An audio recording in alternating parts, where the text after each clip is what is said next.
CPIM-ന്റെ ഈ ദേശീയ സമ്മേളനം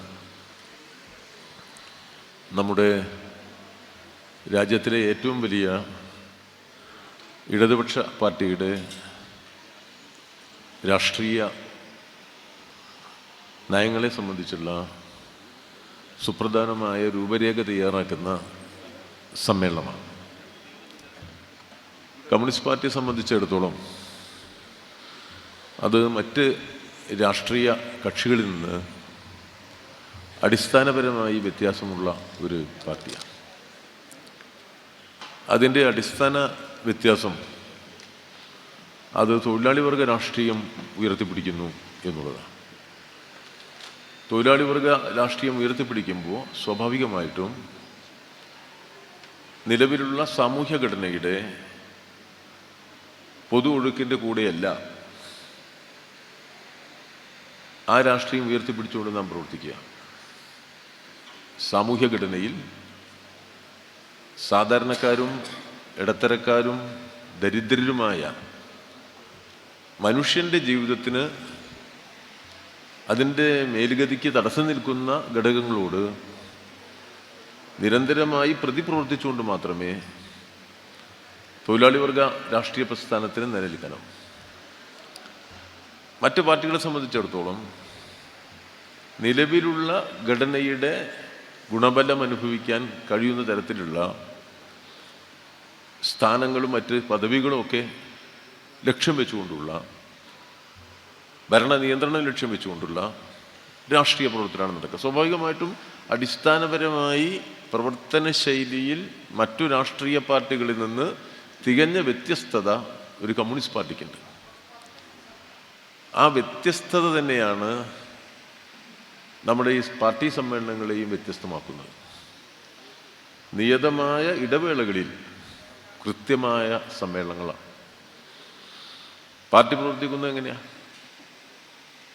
പാർട്ടി സമൂഹത്തിലെ വിവിധ വിഷയങ്ങളിൽ ഇടപെടുമ്പോൾ അതിനായി പാർട്ടി രൂപം നൽകിയിട്ടുള്ള വർഗ ബഹുജന സംഘടനകളെ അണിനിരന്ന മികച്ച പ്രവർത്തകരെയാണ് പാർട്ടിയിലേക്ക് റിക്രൂട്ട് ചെയ്യുന്നത്. സ്വാഭാവികമായും പാർട്ടി അംഗങ്ങൾ എന്നത് സമൂഹത്തിലെ ജനങ്ങൾക്കിടയിൽ പ്രവർത്തിക്കാൻ നിയുക്തമായ കമ്മ്യൂണിസ്റ്റുകാരാണ്. പാർട്ടിയെ സംബന്ധിച്ചിടത്തോളം അതിൻ്റെ ഏറ്റവും വലിയ അടിത്തറയാണ് കമ്മ്യൂണിസ്റ്റ് പാർട്ടിയുടെ അംഗങ്ങൾ. ആ പാർട്ടി അംഗങ്ങൾ പ്രവർത്തിക്കുന്നത് ഘടകങ്ങളിലാണ്. വളരെ കൃത്യതയുള്ള പാർട്ടി ഘടകങ്ങളിൽ അവർ പ്രവർത്തിക്കുക. അതിൻ്റെ ബാക്കി സംഘടനാ വിശദാംശങ്ങളിലേക്ക് ഞാൻ പോകുന്നില്ല. അപ്പോൾ എല്ലാ പാർട്ടി അംഗങ്ങളും ഒരു ഘടകത്തിലാണ് പ്രവർത്തിക്കുന്നത്. ബ്രാഞ്ച് മുതൽ കേന്ദ്ര കമ്മിറ്റി വരെയുള്ള വ്യത്യസ്ത ഘടകങ്ങളിൽ പ്രവർത്തിക്കുന്ന സഖാക്കൾ പാർട്ടിയുടെ ശരിയായ രാഷ്ട്രീയ നിലപാട് പ്രാവർത്തികമാക്കാൻ ജനങ്ങൾക്കിടയിൽ അതിന് പിന്തുണ സമാഹരിക്കാൻ പ്രവർത്തിക്കുക. സ്വാഭാവികമായിട്ടും ആ പ്രവർത്തനത്തിൻ്റെ വിവിധ ഘട്ടങ്ങളിൽ പ്രവർത്തന മുന്നേറ്റത്തിൻ്റെ സൂക്ഷ്മ പരിശോധനകൾ ആവശ്യമായിട്ട് വരും. ആ നിലയിൽ നമ്മുടെ സമ്മേളനങ്ങൾ കൃത്യമായ ഇടവേളയിൽ വിളിച്ചു ചേർത്ത് എത്രത്തോളം നമുക്ക് പാർട്ടി അതാത് ഘട്ടത്തിൽ രൂപീകരിച്ച നയങ്ങൾ നടപ്പിലാക്കാനായി എന്നതിൻ്റെ പരിശോധന ഈ പാർട്ടി സമ്മേളനങ്ങളിലാണ് നടത്തുന്നത്. കേവലമായി നയങ്ങൾ നടപ്പിലാക്കിയതിൻ്റെ പരിശോധന മാത്രമല്ല, ഒരു കമ്മ്യൂണിസ്റ്റ് പാർട്ടി അതിന് കൃത്യമായ ലോകവീക്ഷണമുണ്ട്. ലോകവീക്ഷണം എന്നത് സമകാല ലോക സവിശേഷതകളുടെ ഓരോ സൂക്ഷ്മാംശങ്ങളുടെയും പരിശോധന. ഇന്ത്യയുടെ സാമൂഹ്യ വികാസത്തിന് സഹായകരമായ രൂപത്തിൽ ലോകത്തിടക്കുന്ന ഓരോ ചലനങ്ങളുടെയും പ്രതിഫലനങ്ങൾ നമ്മുടെ സാമൂഹ്യ ഘടനയിൽ വരുത്തുന്ന മാറ്റങ്ങളെ സംബന്ധിച്ച് സൂക്ഷ്മ പരിശോധന നടത്തുക എന്നുള്ളത് ഒരു കമ്മ്യൂണിസ്റ്റ് പാർട്ടിയുടെ പ്രവർത്തന രീതിയാണ്.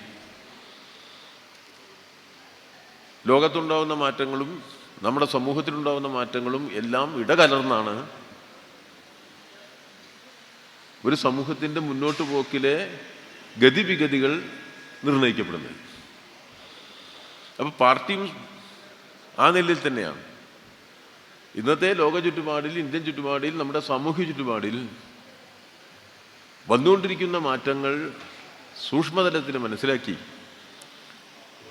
അതിൽ തൊഴിലാളി വർഗ താല്പര്യത്തിനെതിരായിട്ട് വരുന്ന ഘടകങ്ങൾക്കെതിരായിട്ടുള്ള പോരാട്ടങ്ങൾ സംഘടിപ്പിക്കാൻ, ജനങ്ങളെ ഏകോപിപ്പിക്കാൻ കഴിയുന്ന തരത്തിലുള്ള നയരൂപീകരണം നടത്തണം ഒരു കമ്മ്യൂണിസ്റ്റ് പാർട്ടി.